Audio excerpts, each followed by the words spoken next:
আমাৰ বাদলাপাৰা এৰিয়াত যোনটো শুক্লাই নদী আছে, এইটো বহুত বছৰ ধৰি আজিলৈকে চৰকাৰৰ চকুত পৰা নাই।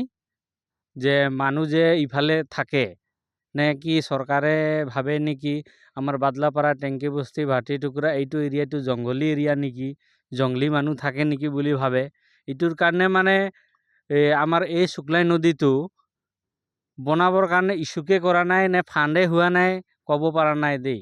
কিন্তু বছৰে বছৰে ধৰি বা প্ৰত্যেক 5 বছৰত এই চৰকাৰ চেঞ্জ হয় বা ইলেকশ্যন আহে, ইলেকশ্যনত এইটোৱে প্ৰতিশ্ৰুতি দিয়ে কি আমাৰ যিকেইটা ভাটা টুকুৰৰ মানুহ, আমাৰ বাদলাপাৰাৰ মানুহ, টেংকি বস্তিৰ মানুহ, ঘোপাকণাৰ মানুহ বিলাকক পলিটিকেল লিডাৰকেইটা আহি পেলাই এই শুক্লাই নদীত দলং বনাই দিম, এই চাবৰাং নদীত দলং বনাই দিম বুলি মানে মিছা প্ৰবঞ্চনা ঠগবাজি কৰি যায়। আৰু ভোটকেইটা লৈ যোৱাৰ পিছত ফাণ্ড অহা নাই, ৰিলিজ হোৱা নাই, কিবা এনেকুৱাহে কয়। আমাৰ সাধাৰণ মানুহ অফিচিয়েল আমি একো বস্তু গম নাপাওঁ, এইটোৰ কাৰণে আমি জোৰ জাৰ দি আমি ক'ব নোৱাৰোঁ। কিন্তু চৰকাৰো এই কাণ হাত দিব লাগে যে মানুহ ইফালে আছে। এতিয়া নহ'লেও 9,000 10,000 মানুহ আছে ইফালে, প্ৰত্যেকজনে ভোট দিয়ে, চৰকাৰক জিকাৰ পিছত চৰকাৰ বনায়। কিন্তু ইলেকশ্যন যাৱাৰ পিছত মানে চৰকাৰী মানুহৰ কোনো সময় নাথাকে আমাৰ এৰিয়াত আহিবৰ কাৰণে। এই এক সপ্তাহৰ আগতে, এই অলপমান আগত এই বিষ্টা টাংকি বুলি কয়, সেইখিনিত এটা মানুহৰ এই ঘৰ পূৰা আগুৰি দিছে নদীয়ে, বালি সোমাই গেল। কিন্তু কোনো চৰকাৰী মানুহ আহি পেলাই তাতে মানে আমাৰ এই SDO হওক বা BDO হওক আহি পেলাই অলপমান এই চাব লাগিছিল, ঘূৰিব লাগিছিল যে মানুহকেইটা কেনেকুৱা থাকি আছে। কিন্তু কোনেও এই চাবৰ কাৰণে নাহিল।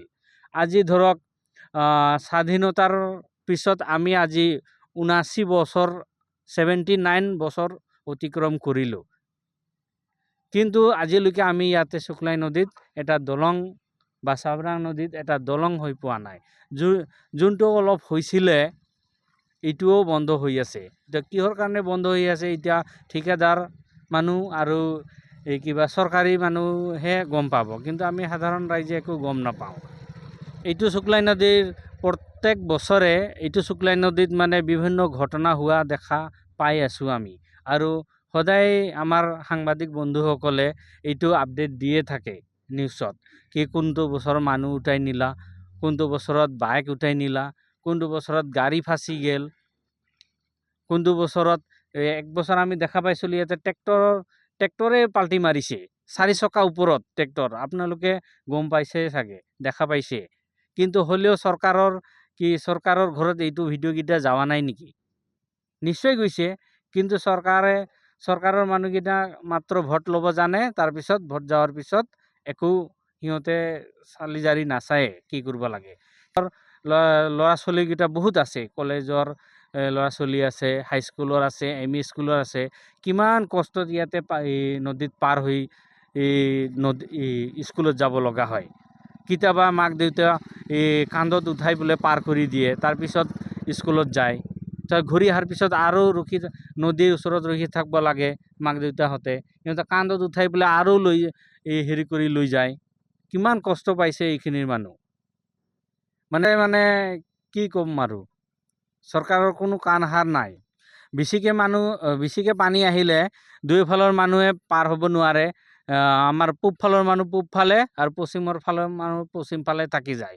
আৰু কিমান ইয়াতে ক্ষুদ্ৰ চাহ খেতিয়ক আছে, চবে গাড়ীত অহা যোৱা কৰে। কেতিয়াবা সিহঁতৰ পাত গোটেই গাড়ী ফাঁচি পেলাই গোটেই পাত নদীত উঠি যায় পাল্টি মাৰি পেলাই। এইবিলাক কিমান কষ্ট পাই আছে আমাৰ জনসাধাৰণে। কিন্তু চৰকাৰে অলপ চাব লাগে, এইখিনি দিব লাগে এই দলংখিনি।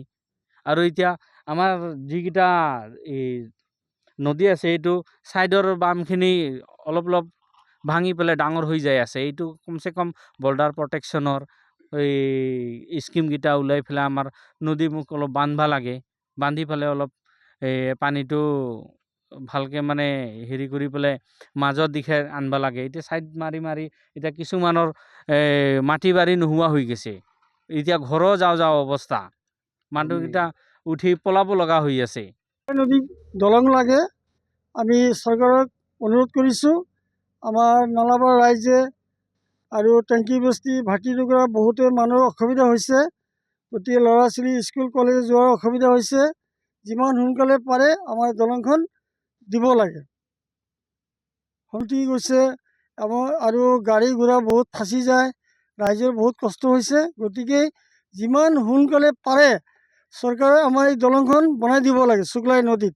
আজি আমাৰ শুক্লাই নদীখন বহুত বছৰৰ পৰা বানপানী, ৰাইজে বহুত কষ্ট পাইছে।